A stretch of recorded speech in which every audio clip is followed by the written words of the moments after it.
Donc, calcul du rapport petit e sur ME, expérience de J.J. Thomson. Donc du coup, ça devait être au 19e siècle. On se posait la question justement de l'électron pour connaître ses caractéristiques et notamment sa charge et sa masse. Et donc, il y a une personne qui a fait une expérience dans laquelle il a évalué le rapport entre la charge et la masse de l'électron. Pour cela, qu'est-ce qu'il a fait? Il a fait circuler un électron entre les plaques comme cela d'un condensateur. Il a été soumis à une force, il était dans un champ, il était donc soumis à une force électrique, étant donné qu'il était dans un champ électrique, et donc sa trajectoire, qui était initialement horizontale selon l'axe X ici, il a été dévié et ça a donné cette parabole. Et à un moment, grâce à cette expérience, il a pu, par des calculs, déterminer le rapport E sur ME. Et comment est-ce qu'il a fait de manière essentielle? Eh bien, donc déjà, nous avons des informations avec la valeur du champ, la vitesse initiale qui lui a été donnée, la longueur OH, qui est cette longueur entre le point O et le point H, et également la longueur HS, qui est entre H et S, c'est-à-dire, en fait, on a les coordonnées en quelque sorte du point d'arrivée et de sortie, enfin en tout cas d'un point de la trajectoire. Et ici, donc, il a été également donné dans notre situation, eh bien, l'équation horaire de position donc de l'électron dans ce repère, c'est-à-dire qu'est-ce que c'est que les équations horaires? Ça donne l'abscisse et l'ordonnée de l'électron pour un temps t. Pour un temps t, c'est-à-dire que si on veut savoir à une seconde, on remplace t par 1 pour savoir où est-ce qu'il est placé cet électron lors de son mouvement. Comme ça, on peut savoir. Donc, par exemple, enfin bref, ça donne toutes les positions en fonction du temps. Et donc, ici, l'énoncé, c'est de déterminer le rapport E sur ME après avoir donné l'équation de la trajectoire de l'électron. Donc, on va déjà donner l'équation de la trajectoire de l'électron. Comment est-ce qu'on fait quand on a l'équation horaire de position pour trouver l'équation de la trajectoire de notre système? Eh bien, en fait, on reprend l'expression de x en fonction de t. Donc, on a x qui est égal à v0 fois t. Bon, normalement aussi, il faut établir les équations horaires, mais ici, nous avons directement l'équation horaire de position, donc c'est pas nécessaire de le faire. Donc, du coup, t est égal à, on isole t, donc on passe le v0 de l'autre côté, ça fait x sur v0, voilà. Voilà, et après, ce t qu'on a exprimé en fonction de x, on le met à l'intérieur du y en fonction de t. C'est-à-dire qu'en fait, on va remplacer le t qui est dans l'expression de y par justement l'expression de t en fonction de x. Donc ça va nous donner, on sait que y est égal à petit e grand E sur 2me t au carré, qui va être égal à grand E sur 2me entre parenthèses x sur v0. Donc j'ai remplacé le t par x sur v0. Donc je mets des parenthèses parce que tout doit être au carré. Ensuite, je vais isoler le x. Ça va donner petit e sur grand E sur 2me. Donc là, le carré s'applique en haut et en bas, hein. Donc ça va donner V0. Je vais faire ramener le V0 avec cette constante qui est là. Et le x au carré, je vais le laisser devant en facteur.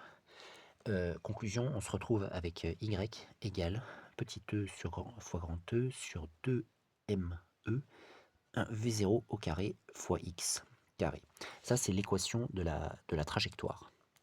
C'est-à-dire que c'est l'équation de cette courbe qui est représentée ici dans le repère yx. On voit que c'est une parabole, c'est un bout de parabole, et ça confirme bien que ici nous avons une équation de parabole parce que c'est une équation de courbe du fonction du second degré. Voilà, donc nous avons déterminé l'équation de la trajectoire de l'électron, y en fonction de x. Maintenant, il va falloir qu'on détermine le rapport E sur ME. Pour cela, ce que l'on va faire, c'est donc qu'on va prendre un point dont on connaît les coordonnées de cette parabole, et si ce point appartient à la courbe, ces coordonnées vérifient l'équation de la courbe. Et le point S, il se trouve qu'on connaît ses coordonnées. Pourquoi? Bah, en fait, on nous a donné dans l'énoncé la longueur OH qui est l'abscisse, et la longueur HS qui est l'ordonnée. Donc, on sait que YS, c'est-à-dire l'ordonnée de S, c'est égal à HS. C'est égal à HS et c'est égal à la valeur qui est donnée dans l'énoncé. Bon, on va le laisser sous forme de HS pour l'instant parce qu'on fait des écritures littérales. Et donc, XS, l'abscisse de ce point, c'est égal à OH.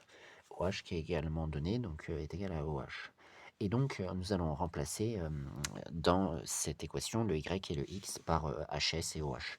Donc du coup, on va pouvoir dire donc HS, puisque ce point appartient encore une fois à la courbe, donc il vérifie l'équation de la courbe. Donc du coup, HS est égal à E, fois grand E sur 2 ME, 1 V0 au carré fois, OH au carré. Voilà, j'ai remplacé, YS et XS, et donc, maintenant, notre but c'est d'isoler, E sur ME pour pouvoir le trouver. Et donc, qu'est-ce que ça va nous donner? Ça va nous donner, alors, faut passer tout de l'autre côté et cetera, faut savoir résoudre les équations, mais on va avoir E sur ME qui va être égal à, donc si on analyse, ce 2 V0 carré va passer en multiplication du HS, donc ça va donner HS fois 2 V0 carré, sur, et donc là, il va y avoir au dénominateur grand E OH carré, grand E fois OH carré. Donc si je ne me suis pas trompé, ça a l'air d'être ça, d'accord? Donc là, j'ai le rapport. Et maintenant, j'ai plus qu'à remplacer par les valeurs. Donc ça va nous donner 2 fois HS, c'est 2,0 fois 10 puissance moins 2, c'est donné là-haut, mètres. Ensuite, donc j'ai mis ce 2, ensuite il faut mettre V0, 2,5 fois 10 puissance 7, 2,4 fois 10 puissance 7, donc 2,4 fois 10 puissance 7, entre parenthèses au carré, parce que le V0 était au carré, hein. On est bien en mètres par seconde, il faut vérifier les unités également. Ensuite, il y a E, la valeur du champ, c'est 1,6 fois 10 puissance 4, 1,6 fois 10 puissance 4. Et ensuite, il y a OH qui est égal à 9,0 fois 10 puissance moins 2 mètres. Donc 9,0 fois 10 puissance moins 2 mètres. Bien sûr, il est au carré, donc je le mets au carré. Et maintenant, on peut prendre la calculatrice, on fait l'ensemble de ce calcul et on trouve une valeur. Il faudra bien sûr garder deux chiffres significatifs puisqu'il y a deux chiffres significatifs. Et nous aurons le rapport de E sur ME. Bon, alors là, j'ai pas la calculatrice, donc il faudra faire le calcul. Et après, il pourra être peut-être, ça pourrait être possible de vérifier donc si c'est bien la réalité du rapport de la charge de l'électron qui est égale à 1,6 fois 10 puissance moins 19 coulombs sur la masse de l'électron qui est égale à un ordre de grandeur de 10 puissance moins 31, je ne me souviens plus tellement, kilogrammes. Et vous pourrez vérifier ça. Et si ça donne bien ce résultat-là, eh bien, ça veut dire que bah, l'expérience a été réussie, on a bien, il n'y a pas eu d'erreur et qu'on a bien trouvé le rapport de la charge de l'électron sur la masse de l'électron. Donc voilà le calcul du rapport de E sur ME de l'expérience de J.J. Thomson.